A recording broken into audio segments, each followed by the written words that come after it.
বাজিরে আপনাদের ধারণা হলো হাক্কানি আলেম হলো ওই লোকটা যার গালে দাড়ি মাথায় টুপি, কোরআনের আয়াত বলে হাদিস বলে, ওই লোকটাই বুঝি হাক্কানি পীর বা হাক্কানি আলেম?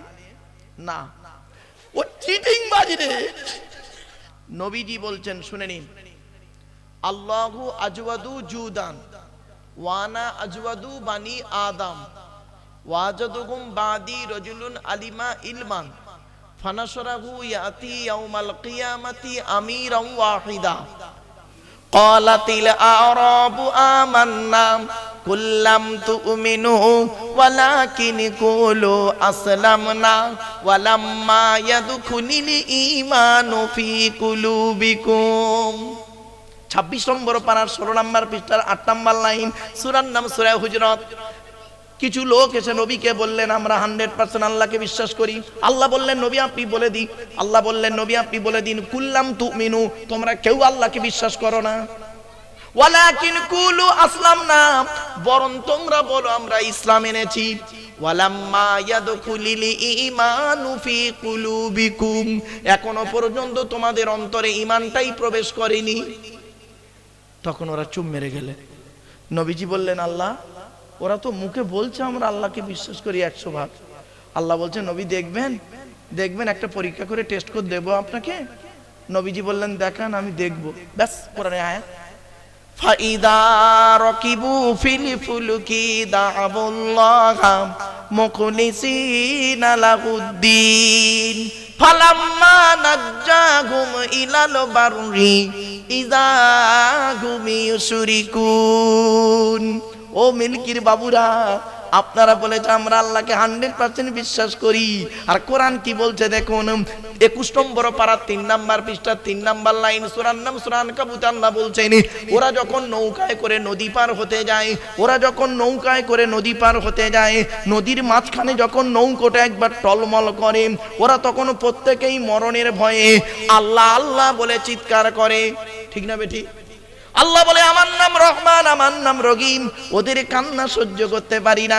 ফালাম্মা নাজ্জাহুম ইলাল বাররি, ফেরেশতার মাধ্যমে যখন ওদের ডাঙায় তুলে দিই, ওরা এত বড় মুনাফিক বদমাইশ, যেই ডাঙায় উঠে গেল, ইযা হুম ইউশরিকুন, আমার সঙ্গে শিরক করে আর বলে মাঝি ভালো ছিল বলে বেঁচে গেছি বে, নইলে মরে যেতুন সব। ঠিক না বেটি? একদম বাস্তব কথা বলছি। আরেকটা উদাহরণ দেবো, আরেকটা দেবো, কি বলো দেবো? এই দেখেন, একটা বাস্তব উদাহরণ দিচ্ছি, কোরআনে আয়াত দিয়ে বাস্তব উদাহরণ। স্ত্রীর পেটে বাচ্চা, স্ত্রীর পেটে বাচ্চা, 9 মাস বাচ্চাটা হয়েছে পেটে, বাচ্চা এখন হয়নি, 1 মাস বাকি, 9 মাস পেটে বাচ্চা। ওর বউকে নিয়ে ও শ্রীরামপুরে একটা ডাক্তারকে দেখায়। তো ডাক্তারকে বলছে, স্যার, আমার বইয়ের পেটের বাচ্চা নরমালে না সিজারে? তা ডাক্তার বলেছে, আল্ট্রাসোনোগ্রাফি করে ব্লাড টেস্ট করে যা দেখলাম, তোর বইয়ের পেটের বাচ্চা নরমালে। নরমালে। ও তখন বলছে, স্যার, নরমালে বাচ্চা হলে কত টাকা খরচা? তো ডাক্তার বলছে, ধরে নে 20,000 টাকা। ওর ব্যাংকে আছে 50,000 টাকা। কত কত কত? 50,000 টাকা ব্যাংকে আছে, আর ডাক্তার বলেছে কত? 20,000। ও মনে মনে ভাবছে, নামাজ পড়ার দরকার নেই, রোজা রাখার দরকার নেই, ডাক্তার তো বলেই দিয়েছে নরমালে হবে, 20,000 টাকা যাবে যাবে, বাকি 30,000 টাকা তো থাকবে। ঠিক আছে, রয়েছে। ফেরেশতারা বলছে, আল্লাহ, ওর বইয়ের পেটের বাচ্চা একবারও নামাজ পড়েনি, রোজা রাখেনি। আল্লাহ বলে, দেখলি, ওই ডাক্তার বলেছে নরমালে হবে, ওই ভরসায় ও বসে আছে, ওর 12টা আমি কিরকম বাজাচ্ছি তোরা দেখ। ফেরেশতারা বলে, আচ্ছা দেখি। দেখছে। এবার হঠাৎ একদিন প্রসব বেদনা উঠেছে, রাত 12টা বাজে। ও ডাক্তারকে ফোন করেছে, স্যার, আমি অমুক পেশেন্টের স্বামী বলছি। তো ডাক্তার বলল, কি হয়েছে বল। স্যার, আমার বইয়ের প্রসব বেদনা উঠেছে। ডাক্তার বলল, শ্রীরামপুরে অমুক একটা নার্সিং হোমে তুই এক্ষুনি নিয়ে চলে আয়। ও করলো কি, একটা গাড়ি করে নার্সিং হোমে নিয়ে চলে গেল। ডাক্তার রাতের বেলা ঘুম। এর বাংলা মানে কি? আল্লাহর নবী বললেন, আল্লাহ হলেন সবথেকে বড় দাতা, আল্লাহর পরে বড় দাতা হলাম আমি মুহাম্মদ সাল্লাল্লাহু আলাইহি ওয়াসাল্লাম। আমার পরে পৃথিবীতে বড় দানশীল ব্যক্তি কে জানো? ওই আলেম যে ইলিম অর্জন করেছেন, ইলিম মোতাবেক নিজে চলেছেন, সমাজের মানুষকে বলেছেন, তার ইলিম থেকে মানুষ উপকৃত হতে পেরেছে। 3টে পয়েন্ট: জ্ঞান অর্জন করতে হবে, জ্ঞান মোতাবেক নিজে চলতে হবে, আবার অপরকে বলতে হবে। আবার বলার শুধু বললে হবে না, তার জ্ঞান থেকে মানুষ যেন উপকৃত হতে পারে, কিছু শিখতে পারে, কিছু জানতে পারে, কিছু বুঝতে পারে, আমল করতে পারে, খারাপ থেকে ভালোর দিকে আসতে পারে। ওই শ্রেণীর আলেমকে আল্লাহ পাক কিয়ামতের মাঠে এক একটা দলের আমির করে তুলবে। বাপেরা, কথাটা কেন বললাম? জ্ঞানী গুণী বুদ্ধিজীবী মানুষ বাড়ি থেকে একটু ভাববেন। কত বক্তা আছে বাবা 5 ওয়াক্ত নামাজ পড়ে না, কত বক্তা আছে বিড়ি সিগারেট খায়, আর পান তেরেঙ্গা খৈনি গুটকা শান্তি অশান্তি বিমল সিগনেচার গুল খৈনি, এ তো it is very simple matters. বাস্তবটাই বললাম বাবা। একজন আল্লাহর ওলির নাম বলতে পারবেন যিনি নেশা করতেন? পাবেন না, পাবেন না। আল্লাহ নবী বলেছেন কুল্লু মুস্কিরিন হারামুন, প্রত্যেকটা নেশাদ্রব্য জিনিস মস্তিষ্কের বিকৃতি ঘটায়, ওটা হলো হারাম। এটা মাথায় রাখুন। একটা একটা করে বলার সুযোগ দিন আপনারা আমাকে, বেশি না, আপনাদের বেশি কষ্ট করে ওয়াজ শুনতে হবে না, আমি শর্ট টাইমে ছেড়ে দেবো। খালি কয়েক কটা কথা খালি শুনে নিন একটু।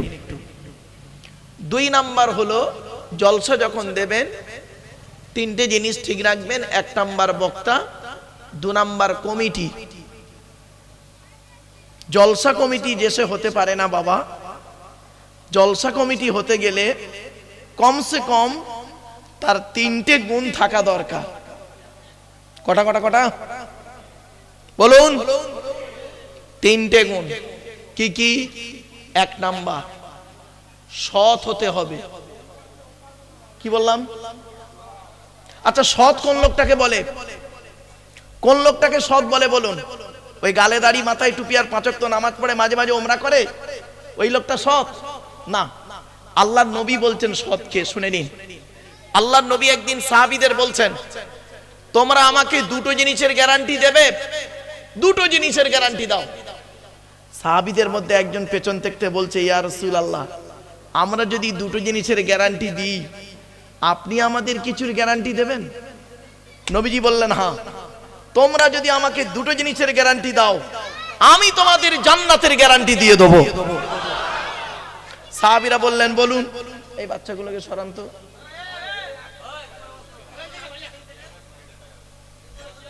শুনে নিন বাবা, বলছে বলুন 2টো জিনিস কি? শুনে নিন, মিল্কি বাদামতলার মানুষেরা শুনে নিন, 2টো জিনিস কি? বুখারীর হাদিস, আমার বাবার কথা নয়, আল্লাহর নবীর হাদিস, কোরআনটাকে আপনাদের কাছে তুলে ধরছি। নবী বললেন, 1 নাম্বার, 2 ঠোঁটের মাঝখানে এই জিবের গ্যারান্টি দাও, এই জিবের গ্যারান্টি দাও। হারাম খাবার খাওয়া থেকে জিভটাকে ঠিক করো, বাজে ভাষা বলা থেকে জিভটাকে ঠিক করো, পরনিন্দা পরচর্চা করা থেকে জিভটাকে ঠিক করো। 1 নাম্বার, 2 ঠোঁটের মাঝখানে জিবের গ্যারান্টি দাও। সাহাবীরা পুরো চুপ, যত সাহাবী দাঁড়িয়েছিলেন পুরো চুপ। 2 নাম্বার, 2 রানের বীজখানে লজ্জাস্থানের গ্যারান্টি দাও। 2 ঠোঁটের মাঝখানে 2 রানের বীজখানে, এই 2টো জিনিসের গ্যারান্টি তোমরা আমাকে দাও, আমি মুহাম্মদ সাল্লাল্লাহু আলাইহি ওয়াসাল্লাম তোমাদের জান্নাতের গ্যারান্টি দিয়ে দেবো। জান, ওয়াজ হয়ে গেছে, বাড়ি চলে যান। এবার জলসা কমিটি তাবারুক দিয়ে দিতে পারেন। এবার এই ওয়াজের সারাংশ বলে দিলাম আজকে। বাড়িতে গিয়ে দেখবেন, হয় ভদ্রলোকের নিচে খারাপ, নয় ভদ্রলোকের উপর খারাপ। যার দুটোই খারাপ ও জাহান্নামী, জাহান্নামী লোক একদম। যার দুটোই খারাপ, যার দুটোই ভালো, ও একজন জান্নাতি মানুষ। জোরে বলো। এই জন্য মুহাম্মদ সাল্লাল্লাহু আলাইহি ওয়াসাল্লাম বললেন, the messenger of Allah, peace be upon him, said, the best among are you those with good manner? নবী বলেন তোমাদের মধ্যে উত্তম ব্যক্তি ওই লোকটা যার ক্যারেক্টার চরিত্র ভালো, ওই লোকটাই হলো উত্তম ব্যক্তি। একজন উকিল, ব্যারিস্টার, মাস্টার, ডাক্তার, মোল্লা, মলি সাহেব, পীর সাহেব, দরবেশ সাহেব, আমির সাহেব, মুফতি সাহেবের যদি চরিত্র খারাপ হয়, আর একজন টোটোওয়ালার চরিত্র যদি ভালো হয়, টোটোওয়ালাটাই হলো আল্লাহর কাছে প্রিয় ব্যক্তি। Many loss is something loss, health loss is nothing loss, but character loss is everything loss. মানুষের যদি টাকা চলে যায়, ইনকাম করলে টাকাটা আবার ফিরে আসবে। মানুষের যদি শরীর চলে যায়, ভালো মন্দ খেলে শরীরটাও ফিরে আসবে। কিন্তু বন্ধুরে, মানুষের যদি চরিত্র চলে যায়, চরিত্র কিন্তু আর ফিরে আসবে না। তাই নবী বলেছিলেন, দুই ঠোঁটের মাঝখানে, দুই রানের বীজখানে। ঠিক আছে তো? বাড়িতে গিয়ে ভাববেন, খালি গালে দাড়ি আর মাথায় টুপি দিয়ে মসজিদে গিয়ে নামাজ পড়লে, মাঝে মাঝে ওমরা হজ করলে আর জলসা দিলে ভাববেন না আপনি একজন জান্নাতি মানুষ। This idea is very wrong. চলুন একটা একটা করে বলার সুযোগ দিন বাবা, একটু ধৈর্যের পরিচয় দিন। 2 নাম্বার হলো বাবা, জলসা কমিটি হতে গেলে হালাল খাবার খেতে হবে। আচ্ছা, শুধু জলসা কমিটি হালাল খাবে আর বাকিরা সব হারাম খাবে? না। চলুন কোরআনে কি বলেছে দেখি। কোরআনে 3 শ্রেণীর লোককে আল্লাহ হালাল খেতে বলেছেন। কয় শ্রেণীর লোক? আমার সঙ্গে কথা বলতে হবে কিন্তু। 3 শ্রেণীর লোক। কে কে? চলুন। 1 নাম্বার আল্লাহ বলেছেন নবী রাসূলদেরকে হালাল খেতে বলেছেন। দলিলটা কোথায় আছে? 18 নম্বর পারার 4 নাম্বার পৃষ্ঠার 8 নাম্বার লাইনে, সূরার নাম সূরা মুমিনুনের 51 নাম্বার আয়াতে আল্লাহ বলছেন, ইয়া আইয়ুহার রাসূল, ইয়া আইয়ুহার রাসূল, হে রাসূলগণ, হে রাসূলগণ, কুলু মিনাত তাইয়্যিবাতি ওয়ামালু সলিহা। হে রাসূলগণ, আপনারা পৃথিবীতে হালাল খাবার খান আর ভালো ভালো কাজগুলো করুন। তাহলে রাসূলদেরকে আল্লাহ, নবীদেরকে আল্লাহ বললেন হালাল খেতে, ভালো কাজ করতে। আচ্ছা, নবী রাসূলরা কি হারাম খাবেন? তা তো নয়। আল্লাহ তো ভালোই জানেন নবী রাসূলরা কোনোদিন হারাম খাবেন না, ঠিক না বেঠিক? তো এই কথাটা আল্লাহ কেন বললেন বলুন? এই কথা আল্লাহ কেন বললেন? আল্লাহ তো জানেন নবীরা হালাল খাবেন, রাসূলরা হালাল খাবেন, তো আল্লাহ আবার বলতে গেলেন কেন? শুনে নিন। কারণ হচ্ছে যাতে করে এই উম্মতদের মাথায় না ঢুকে যায় নবী মানে যা খুশি তাই না। আল্লাহ পাক কোরআনে বলেছেন সূরা আরাফ 8 নম্বর পারা 9 10 নম্বর পৃষ্ঠার 8 নম্বর লাইন, সূরার নাম সূরা আরাফ, ফালানাসআলান্নাল্লাযীনা উরসিলা ইলাইহিম ওয়া লানাসআলান্নাল মুরসালিন। আল্লাহ বলছেন প্রত্যেক নবী রাসূলদেরকে আমি কিয়ামতের মাঠে জিজ্ঞাসা করব, আপনাকে আমি পৃথিবীতে নবী করে পাঠিয়েছিলাম, রাসূল করে পাঠিয়েছিলাম, আপনি আপনার দায়িত্ব পৃথিবীতে পালন করেছিলেন? যদি নবী রাসূলদেরকে এই রকম প্রশ্ন করা হয়, আমি আপনি কোন জায়গার লোক, কোন জায়গার মানুষ? প্রশ্ন হবে না ভাবলেন? আল্লাহ কোরআনে বলেছেন সূরা কিয়ামার মধ্যে, আয়াহসাবুল ইনসানু আইয়ুতরাকা সুদা। আমি মানুষকে সহজে ছেড়ে দেব? মানুষ কি মনে করে, আদমের সন্তান কি মনে করে আমি সহজে ওদের ছেড়ে দেব? এত সহজ নয়। আমার দেওয়া পৃথিবী, আমার দেওয়া সূর্যের আলো, আমার দেওয়া আকাশের পানি, আমার দেওয়া জমিনের তলা থেকে পানি তুলে পান করে, আমার দেওয়া জমিনে ঘর বেঁধে থাকে, চাষ করে খায়, আমার দেওয়া অক্সিজেন ফিরি ফিরি নেয়, কার্বন ডাইঅক্সাইড ছেড়ে দেয়। অতএব সব আমার, অতএব ওর বিচার আমি করবই। 3 শ্রেণীর লোকের বিচার হবে। ধনী, মিল্কির ধনীরা, বাদামতলার ধনীরা শুনে নিন, ধনী তোমার অর্থের হিসাব দিতে হবে, জ্ঞানী জ্ঞানের হিসাব নেওয়া হবে। এই যুবক, যুবক যৌবনের হিসাব তোমার দিতে হবে। আল্লাহ প্রশ্ন করবেন, কিরে তোর যৌবন দিয়েছিলাম, এখন বয়স 60 বছর হয়ে গেছে, দাড়ি পেকে গেছে, ফেরেশতা মার্কা হয়ে গেছিস, আর যখন তোর বয়স 25 বছর ছিল মিল্কি গ্রামের কটা মেন নষ্ট করেছিস তার কোনো ঠিক নেই, এখন ফেরেশতা মার্কা হয়ে গেছিস না? যৌবনের হিসাব দে। বাপেরা একটু ধৈর্যের পরিচয় দিন। চলো তো 1 নাম্বার আল্লাহ কোরআনে বললেন নবী রাসূলদেরকে হালাল খেতে বললেন, হে রাসূলগণ আপনারা হালাল খাবার খান, পৃথিবীতে ভালো ভালো কাজগুলো করুন। তাহলে নবী রাসূলদেরকে বললেন। 2 নাম্বার কাদের বলছে দেখি? 2 নম্বর পারা 4 নম্বর পৃষ্ঠা 14 নম্বর লাইন, সূরার নাম সূরা বাকারার 172 নম্বর আয়াত। ইয়া আইয়ুহাল্লাযীনা আমানু, হে ঈমানদার বান্দাগণ, কুলু মিন তাইয়্যিবাতি মা রাযাকনাকুম, আমার দেওয়া হালাল রিজিকগুলো তোমরা ভক্ষণ করো। তার মানে আমাদেরকে বলল, আমরা গালে দাড়ি মাথায় টুপি দিয়েছি, লজ্জাস্থানে আগার চামড়া কেটেছি, গরুর গোশত খেয়েছি, ঈদ বকরা ঈদের নামাজ পড়েছি, মাঝে মাঝে রমজান মাসে রোজাও করেছি, আর রোজা নাও রাখতে পারলেও ইফতারের মজলিসেও বসে পড়েছি। রাগ করবেন নাকি? বুঝতে পারছেন আমার ভাষা? হ্যাঁ, চলো, আমাদেরকে আল্লাহ বললেন হালাল খাবার খাও। তাহলে 2 শ্রেণী হলো। তৃতীয় শ্রেণী কে জানেন? হিন্দু, মুসলিম, জৈন, ব্রাহ্মণ, খ্রিস্টান, কুলি, সাঁওতাল, বাগদি, দুলে, জাতি, ধর্ম, বর্ণ নির্বিশেষে আদমের সন্তান। মানব জাতিকে আল্লাহ কোরআনে বলেছেন হালাল খেতে। রেফারেন্সটা দিয়ে দিচ্ছি। 2 নম্বর পারা 4 নম্বর পৃষ্ঠার 8 নম্বর লাইন, সূরার নাম সূরা বাকারার 168 নম্বর আয়াত। ইয়া আইয়ুহান নাস, হে মানব জাতি, কুলু মিম্মা ফিল আরদি হালালান তাইয়্যিবা, আমার দেওয়া হালাল রিজিকগুলো তোমরা ভক্ষণ করো। মনে রাখবেন, হারামের বিরানি ভাতের থেকে হালালের ডাল ভাতটাই ভালো। ঠিক না বেঠিক?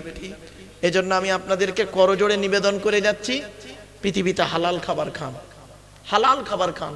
কোরআনে আছে 250 রকমের হারাম। কত কত কত? আপনি কটা হারাম জানেন? ওই সুদ খাওয়া, মদ খাওয়া, ঘুষ খাওয়া, বিয়ের পণ নেওয়া, নারী নির্যাতন করা, জমির আলচুরি করা, হুক মেরে কারেন্ট নেওয়া, শেষ। 250 রকমের হারাম আছে কোরআনে, 250 রকমের হালাল আছে।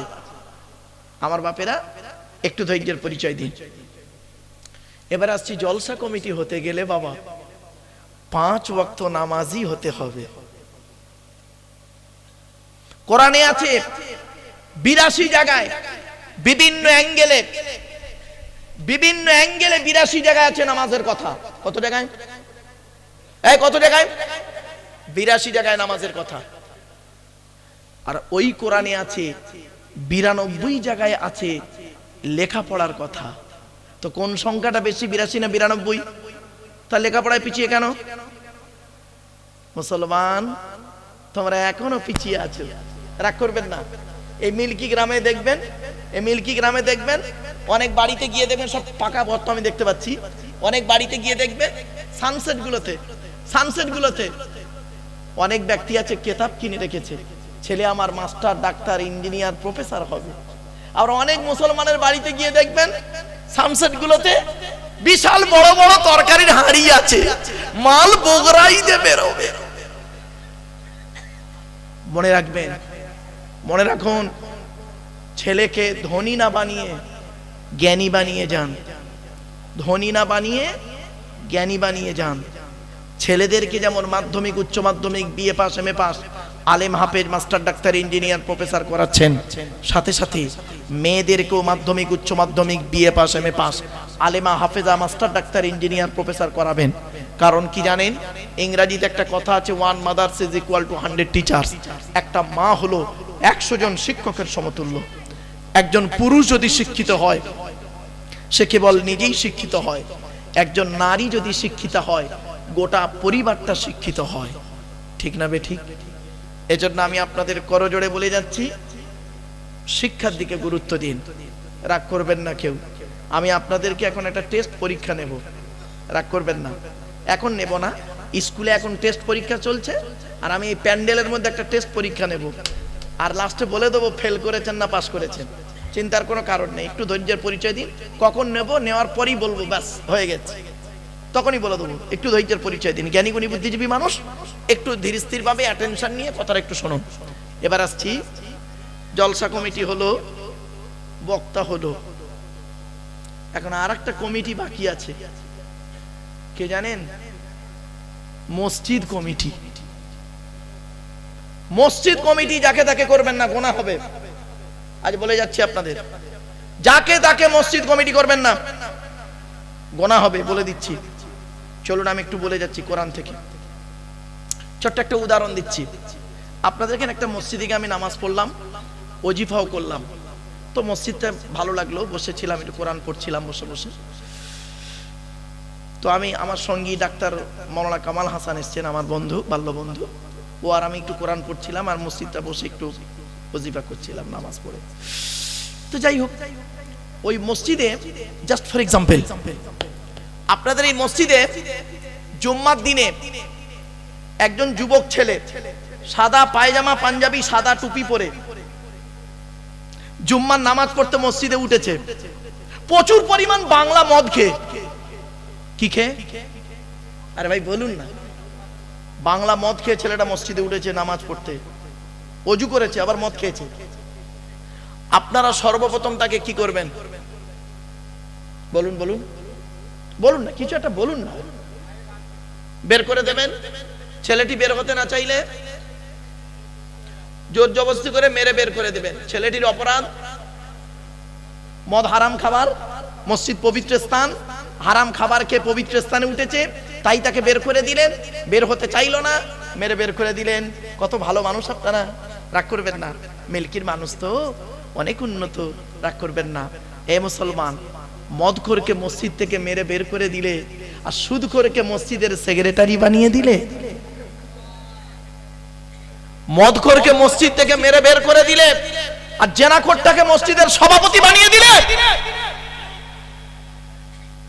আসলে আমরা এমন মানুষ না, রাগ করবেন না, আমরা এমন মানুষ না নিজের পাপের বাটখারা দিয়ে, নিজের পাপের বাটখারা দিয়ে অন্যের পাপ ওজন করি। আমার ভাষা বুঝতে পারছেন আপনারা? হ্যাঁ না, বুঝতে পারছেন না? মানে নিজে পাপ করে করে না পাপের একটা বাটখারা করে ফেলে। বাটখারা বলেন তো নাকি? হ্যাঁ, নিজে পাপ করে করে একটা বাটখারা করে ফেলেছি, 1 কেজি ওজনের একটা বাটখারা। নিজের পাপের বাটখারা দিয়ে নিজের পাপ ওজন করিনি, অন্যের পাপ ওজন করি। আমরা এমন মানুষ, আমরা এমন মানুষ না। দুধওয়ালা লোকের বাড়ি বাড়ি যায়, দুধ কিনে কেউ খেতে চায় না সহজে। মদওয়ালা দোকান দিয়ে শ্রীরামপুরে বসে আছে, ও মোটর সাইকেলে তেল পুড়িয়ে মদ কিনে খেয়ে মারামারি করে হাজি সাহেবের বেটা রমজান মাসে লকআপের মধ্যে চুম মেরে বসে আছে। দুধওয়ালা কোথায় গেছিল? ওর বাড়ি গেছিল, খাইনি। আমরা এমন মানুষ না। দুধওয়ালাকে বলি, এই দুধে পানি দিসনি তো, আর মদে পানি ঢেলে খায়। আমরা এমন মানুষ না। 100 টাকা চোরকে, 100 টাকা চোরকে গাছে বেঁধে মারি, 1000 কোটি টাকা চোরকে স্টেজে তুলে ফুলের তোড়া দিয়ে সংবর্ধনা জানিয়ে স্যালুট জানায়। ঠিক না বেটি? আর 100 টাকা চুরি করেছে, তাকে গাছে বেঁধে মারি। আমরা এমন মানুষ না, রাগ করবেন না। চালনি বোঝেন? চালনি, চালনি, ওই আটা চালে কি বলেন মা বোনেরা? চালনি। আচ্ছা, চালনির পেছনে ছিদ্র কটা?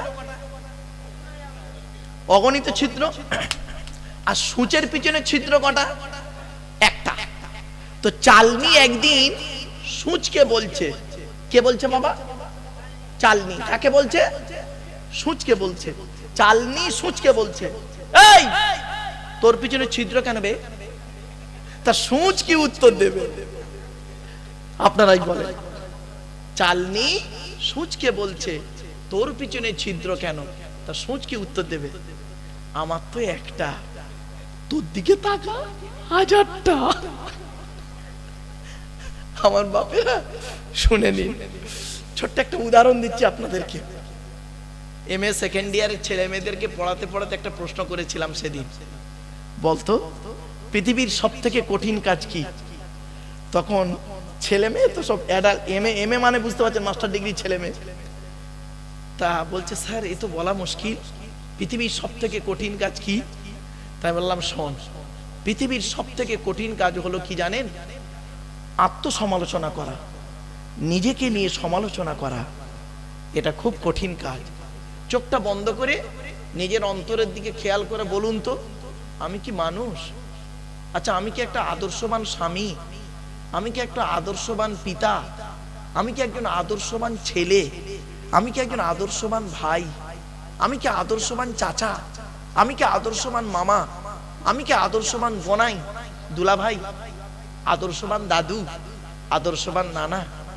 একটু নিজের বুকে হাত দিয়ে চিন্তা করুন।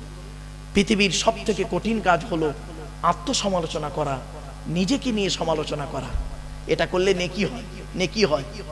এই জন্য বিবেকানন্দ একটা কথা বলতেন, বিবেকানন্দ, স্বামী বিবেকানন্দ নাম শুনেছেন বাবা?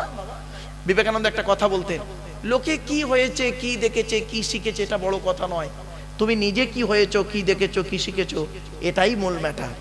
পৃথিবীর সব থেকে কঠিন কাজ হলো আত্মসমালোচনা করা, নিজেকে নিয়ে সমালোচনা করা। আর পৃথিবীর সব থেকে সহজ কাজ কি জানেন? পর সমালোচনা করা, পর সমালোচনা করা। এটা করলে গোনাহ হয়, এটা খুব সহজ। ছোট্ট একটা উদাহরণ দিচ্ছি, জাস্ট ফর এক্সাম্পল। আমি আপনাদের দিকে একটা আঙুল লাগিয়ে বললাম, সরি, ক্ষমা চেয়ে নিচ্ছে বাবা, ইউটিউবাররা তোমরা যেন এটাকে আবার কাটিং করে আমার বাঁশ দিও না বাপ। বাস্তব বলছি, আসলে অনেক সময় কাটিং করে দেয় তো। আমি ধরুন একটা আঙুল আপনাদের দিকে লাগিয়ে বললাম, আপনি চিটিংবাজ। আচ্ছা, কটা আঙুল আপনার দিকে? সরি, ক্ষমা চেয়ে, আপনি চিটিংবাজ। কটা আঙুল আপনার দিকে? একটা। আর তিনটা আঙুল কোন দিকে? টিবিল চিটিংবাজ। বাড়ি থেকে ভাববেন আমার ওয়াজটা, এবার বুঝতে পারছেন ওয়াজটা কোন দিকে নিয়ে যাবো আজকে? একটু ধৈর্যের পরিচয় দিন। আমার ওয়াজ শুনতে গেলে একটু ব্রেন লাগবে, একটু ধৈর্য লাগবে। আচ্ছা বাবা, টান টন দিচ্ছি না বলে অসুবিধা হচ্ছে? হ্যাঁ, একটু মালটা গরম হয়ে যাক, টেনে টুনে দিচ্ছে, একটু চিন্তার কোনো কারণ নেই। বাবা একবার তাকবীর দান তো দেখি, নারাই তাকবীর, নারাই তাকবীর। সিলসিলা হক মুজাদ্দিদুজ জামান, সিলসিলা হক মুজাদ্দিদুজ জামান, নারাই তাকবীর। চলুন এবার আসছি, মসজিদ কার ঘর? কোরআন কি বলছে দেখি, 29 নম্বর পারা, সূরার নাম সূরা জিন। ওয়ান্নাল মাসাজিদা লিল্লাহি ফালা তাদউ মা আল্লাহি আহাদা। আল্লাহ বলেছেন মসজিদ হলো আমার জন্য, আমি ছাড়া কারোর আরাধনা ইবাদত করো না মসজিদে। তাহলে বোঝা গেল আল মসজিদু বাইতুল্লাহ, মসজিদ আল্লাহর ঘর। আচ্ছা, মসজিদ যদি আল্লাহর ঘর হয়, তাহলে কমিটি করবে কে? আল্লাহ। যার ঘর সে কমিটি করবে। তা কোরআনে তো আল্লাহ কমিটি করেই দিয়েছে, আপনারা তো জানেন না। কোরআনে আল্লাহ কমিটি করেই দিয়েছে, মসজিদ কমিটি কে হবে? শুনে নিন, আল্লাহ পাক কোরআনে বলেছেন, কোথায় শুনে নিন। বলবো না বলবো না? বলবো। ওহ, আপনাদের আগ্রহ দেখে মনে হচ্ছে মসজিদ কমিটির সঙ্গে আপনাদের মনে হয় ফ্যাকশন। রাগ করবেন না, এমনি হাসির ছলে বললাম, একটু মাইন্ডটাকে ফ্রি করার জন্য। চলো, কোরআনে আছে, কোথায় লেখা আছে মসজিদ কমিটি হতে হবে? শুনে নিন, 10 নম্বর পারার, 10 নম্বর পারার 8 নম্বর পৃষ্ঠা 9 নম্বর লাইন, সূরার নাম সূরা তাওবার 18 নম্বর আয়াত। নারায়ে তাকবীর, নারায়ে তাকবীর। পীর সাহেব হুজুর কিবলা, পীর সাহেব হুজুর কিবলা। আমার বাপেরা আসেন, আল্লাহ পাক কোরআনে বলছেন, আসি, আল্লাহ বলছেন মসজিদ কমিটি তারাই হবে, মসজিদের দায়িত্ব তারাই নেবে, আমার ঘরের দায়িত্ব তারাই নেবে যাদের মধ্যে কমসে কম 5টা গুণ থাকবে। কটা গুণ? আমি বলিনি, আল্লাহ বলছেন। আয়াতটা পড়ি, ইন্নামা ইয়া'মুরু মাসাজিদাল্লাহি মান আমানা বিল্লাহ ওয়াল ইয়াউমিল আখিরি ওয়া আকামাস সালাতা ওয়া আতাজ যাকাত ওয়া লাম ইয়াখশা ইল্লাল্লাহ ফাআসা উলাইকা আইয়াকুনু মিনাল মুহতাদিন। 10 নম্বর পারার 8 নম্বর পৃষ্ঠা 9 নম্বর লাইন, সূরার নাম সূরা তাওবার 18 নম্বর আয়াত। আল্লাহ বললেন মসজিদের দায়িত্ব তারাই নেবে যাদের মধ্যে কমসে কম 5টা গুণ থাকবে। 1 নাম্বার হলো মান আমানা বিল্লাহ, যে ব্যক্তি 100% আমি আল্লাহ আমাকে বিশ্বাস করবে। আপনারা আল্লাহকে 100% বিশ্বাস করেন তো? হ্যাঁ, বলুন বলুন বলুন। একটু পরীক্ষা করব। আল্লাহ বলছেন, আমি বলিনি। আল্লাহ নবীর কাছে, কোরআনের আয়াত গো বাপ, আল্লাহ নবীর কাছে কিছু লোক এসেছে, জানেন? কিছু লোক এসে নবীকে বলছেন, ইয়া রাসূলুল্লাহ, আমরা আল্লাহকে 100% বিশ্বাস করি। নবীজি অত্যন্ত সাদামাটা মানুষ ছিলেন, অত্যন্ত ভদ্র মানুষ। নবী বললেন, তাই তোমরা আল্লাহকে 100% বিশ্বাস করো? বাহ বাহ বাহ। সঙ্গে সঙ্গে আল্লাহ জিবরাইলকে বললেন, জিবরাইল চলে যান, চলে যান।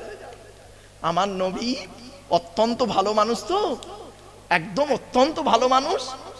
আর ওরা যে কি পেঁচোয়ার জিনিস, আপনি এক্ষুনি গিয়ে বলে দিন জিবরাইল এলেন আর কোরআনের আয়াতটা নাজিল হলো কি, ক্বালাতিল আ'রাবু আমান্না কুল্লাম তুমিনু ওয়ালাকিন কুলু আসলামনা ওয়ালাম্মা ইয়াদখুলিল ঈমানু ফি কুলুবিকুম। 26 নম্বর পারার 16 নম্বর পৃষ্ঠার 8 নম্বর লাইন, সূরার নাম সূরা হুজুরাত। কিছু লোক এসে নবীকে বললেন আমরা 100% আল্লাহকে বিশ্বাস করি। আল্লাহ বললেন নবী আপনি বলে দিন, আল্লাহ বললেন নবী আপনি বলে দিন কুল্লাম তুমিনু, তোমরা কেউ আল্লাহকে বিশ্বাস করো না, ওয়ালাকিন কুলু আসলামনা, বরং তোমরা বলো আমরা ইসলাম এনেছি, ওয়ালাম্মা ইয়াদখুলিল ঈমানু ফি কুলুবিকুম, এখনো পর্যন্ত তোমাদের অন্তরে ঈমানটাই প্রবেশ করেনি। তখন ওরা চুপ মেরে গেলেন। নবীজি বললেন আল্লাহ, ওরা তো মুখে বলছে আমরা আল্লাহকে বিশ্বাস করি 100 ভাগ। আল্লাহ বলছে নবী দেখবেন, দেখবেন একটা পরীক্ষা করে টেস্ট করে দেবো আপনাকে। নবীজি বললেন দেখান, আমি দেখবো। ব্যাস কোরআনের আয়াত, ফাইদা রাকিবু ফিল ফুলকি দা'আবুল্লাহা মুখলিসিনা লাহুদ্দিন ফালাম্মা নাজ্জাহুম ইলাল বাররি ইযা হুম ইউশরিকুন। ও মিল্কির বাবুরা, আপনারা বলেছে আমরা আল্লাহকে 100% বিশ্বাস করি, আর কোরআন কি বলছে দেখুন, 21 নম্বর পারা 3 নম্বর পৃষ্ঠা 3 নম্বর লাইন, সূরার নাম সূরা আনকাবুত। আল্লাহ বলছেন ওরা যখন নৌকায় করে নদী পার হতে যায়, ওরা যখন নৌকায় করে নদী পার হতে যায়, নদীর মাঝখানে যখন নৌকোটা একবার টলমল করে, ওরা তখন প্রত্যেকেই মরণের ভয়ে আল্লাহ আল্লাহ বলে চিৎকার করে, ঠিক না বেটি? আল্লাহ বলে আমার নাম রহমান, আমার নাম রহিম, ওদের কান্না সহ্য করতে পারি না। ফালাম্মা নাজ্জাহুম ইলাল বাররি, ফেরেশতার মাধ্যমে যখন ওদের ডাঙায় তুলে দিই, ওরা এত বড় মুনাফিক বদমাইশ, যেই ডাঙায় উঠে গেল ইযা হুম ইউশরিকুন, আমার সঙ্গে শিরক করে আর বলে মাঝি ভালো ছিল বলে বেঁচে গেছি বে, নইলে মরে যেতুন সব, ঠিক না বেটি? একদম বাস্তব কথা বলছি। আরেকটা উদাহরণ দেবো, আরেকটা দেবো, কি বলো দেবো? এই দেখেন একটা বাস্তব উদাহরণ দিচ্ছি, কোরআনের আয়াত দিয়ে বাস্তব উদাহরণ। স্ত্রীর পেটে বাচ্চা, স্ত্রীর পেটে বাচ্চা, 9 মাস বাচ্চাটা হয়েছে পেটে, বাচ্চা এখন হয়নি, 1 মাস বাকি, 9 মাস পেটে বাচ্চা। ওর বউকে নিয়ে ও শ্রীরামপুরে একটা ডাক্তারকে দেখায়। তো ডাক্তারকে বলছে স্যার আমার বইয়ের পেটের বাচ্চা নরমালে না সিজারে? তা ডাক্তার বলেছে আল্ট্রাসোনোগ্রাফি করে ব্লাড টেস্ট করে যা দেখলাম তোর বইয়ের পেটের বাচ্চা নরমালে, নরমালে। ও তখন বলছে স্যার নরমালে বাচ্চা হলে কত টাকা খরচা? তো ডাক্তার বলছে ধরে নে 20,000 টাকা। ওর ব্যাংকে আছে 50,000 টাকা। কত কত কত? 50,000 টাকা ব্যাংকে আছে, আর ডাক্তার বলেছে কত? 20,000। ও মনে মনে ভাবছে নামাজ পড়ার দরকার নেই, রোজা রাখার দরকার নেই, ডাক্তার তো বলেই দিয়েছে নরমালে হবে, 20,000 টাকা যাবে যাবে, বাকি 30,000 টাকা তো থাকবে, ঠিক আছে রয়েছে। ফেরেশতারা বলছে আল্লাহ ওর বইয়ের পেটের বাচ্চা একবারও নামাজ পড়েনি, রোজা রাখেনি। আল্লাহ বলে দেখলি ওই ডাক্তার বলেছে নরমালে হবে, ওই ভরসায় ও বসে আছে, ওর 12টা আমি কিরকম বাজাচ্ছি তোরা দেখ। ফেরেশতারা বলাচ্ছে দেখি, দেখছে।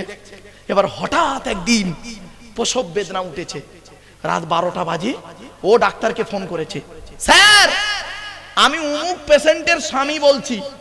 তো ডাক্তার বলল কি হয়েছে বল। স্যার আমার বইয়ের প্রসব বেদনা উঠেছে। ডাক্তার বলল শ্রীরামপুরে অমুক একটা নার্সিং হোমে তুই এক্ষুনি নিয়ে চলে আয়। ও করলো কি, একটা গাড়ি করে নার্সিং হোমে নিয়ে চলে গেল।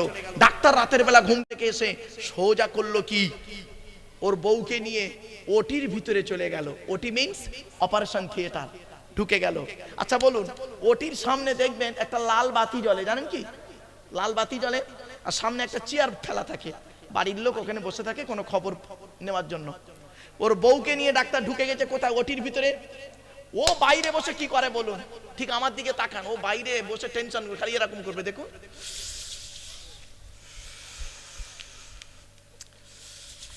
মোবাইল ঘাঁটছে, হাত মোচাড়াচ্ছে। তখন ফেরেশতারা বলছে আল্লাহ ওইরকম করছে কেন? আল্লাহ বলছে দাঁড়া, ওর বইয়ের বাচ্চা হচ্ছে, ওর টেনশন হচ্ছে। আচ্ছা বাচ্চাটা কার হচ্ছে? ওর বইয়ের, কিন্তু টেনশন হচ্ছে ওর। কিছুক্ষণ পরে শোনেন, কিছুক্ষণ পরে ডাক্তার বেরিয়েছে। ডাক্তার বেরিয়ে, মুখে মাস্ক আছে, বেরিয়েছে। বেরোনোর পরে বলছে, যেই বেরিয়েছে না, ও বেরোতেই উনি উঠে দাঁড়িয়ে বলছে, sir sir sir sir sir sir sir আমার মানে আমার বইয়ের খবর কি, টেনশনে ওর মুখের ভাষা জড়িয়ে গেছে। আল্লাহ ফেরেশতাদের ডেকে বলছে, দেখ দেখ কিনা মুখের ভাষা জোড়াচ্ছে, দেখ আমার বইয়ের খবর কি, এটা বলার ক্ষমতা নেই, ওর টেনশনে। কিছুক্ষণ পরে ডাক্তার কি বলছে শোনো, তোকে বলেছিলাম জানিস নরমালে বাচ্চা হবে, এখন যা পজিশন না, ঠ্যাংটা বেঁকে আছে, মাথাটা উপরের দিকে আছে, এই মুহূর্তে একটা অপারেশন করতে হবে আর সিজার করতে হবে। ও শুনে ঠিক এইভাবে এরকম করছে, দেখুন আমার দিকে তাকান। স্যার টোটাল কত টাকা খরচা? তো ডাক্তার বলছে ধরে নে 1.5 লাখ টাকা। কত কত কত? 1.5 লাখ টাকা। ওর ব্যাংকে আছে কত? এবারে রব্বানা জালামনা আনফুসানা ওয়া ইল্লাম তাগফির লানা। পীর সাহেব, মনি সাহেব, ইমাম সাহেব, বক্তা সাহেব, তোমরা দোয়া করো। আল্লাহ ফেরেশতাদের বলে, দেখলি এতদিন আমাকে একবার আল্লাহ বলে ডাকেনি, আর যেই ডাক্তার বললো সিজার করতে হবে, টাকার টান পড়েছে, রব্বানা জালামনা শুরু করেছে। এবার কাঁদছে, খুব কান্না কাঁদছে। ডাক্তারের দুটো পায়ে জড়িয়ে ধরেছে। ডাক্তার বলছে, দাদা দাদা দাদা দাদা কাঁদিস নি দাদা, তোর বাড়ি কোথায় রে? স্যার মিল্কি বাদামতলায়। তোর বাপের নাম কি রে? স্যার আমার বাপের নাম চিটিংবাজ আলী মোল্লা। রাগ করবেন না ভাই, আরে ভাই আব্দুল গফফার, আব্দুল জব্বার বলে ফেঁসে গেছিলাম একবার, ওই জন্য একটা নতুন নাম তৈরি করে বলি। বলো আচ্ছা আচ্ছা আচ্ছা, তুই ওর ছেলে?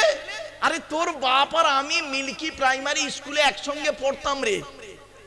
আমরা দুজনে 4 পর্যন্ত পড়েছি। আমি পড়ার পরে তোর বাপ করলো কি, সোনার কাজ, গড়ির কাজ, বলের কাজ, ছেলাইয়ের কাজ, ঝালাইয়ের কাজ করতে, ধুলোর কাজ করতে দিল্লি, বোম্বাই, মিরাট, সুরাট গেল, আর আমি ডাক্তারি পড়তে গেলাম। তো যাই হোক, তুই তো আমার বাল্যকালের বন্ধুর ছেলে, কাঁদিস নি। তুই এক কাজ কর, তুই তোর আল্লাহকে ডাক, আমি আবার একবার চেষ্টা করে দেখি। তো ডাক্তার আবার গিয়েছে। ও বাইরে বসে বসে কি করে এবার দেখুন। প্রথমে করছিল কি এইরকম হাত মোচড়াচ্ছিল, এবারে কি করছে দেখুন। ও ডাক্তার গেছে, আবার আবার চেষ্টা করছে। ও বাইরে এমন করছে, আল্লাহ আল্লাহ, যদি আমার বউ বাচ্চা ঠিক মতো হয়ে যায়, আমি মসজিদে 100 বস্তা সিমেন্ট দেবো, মাদ্রাসায় 100 বস্তা চাল দেবো, জলসায় 3টে গরু দেবো। তখন ফেরেশতারা আল্লাহকে বলছে, আল্লাহ আপনার বান্দা কত বড় দানশীল ব্যক্তি, দেখুন কিরকম দান করছে এখানে বসে বসে। আল্লাহ বলছে, ও চিটিংবাজ, ও চিটিংবাজ রে। ফেরেশতাদের বলছে ও চিটিংবাজ, ও একটাও দেবে না, দেখবি দেখবি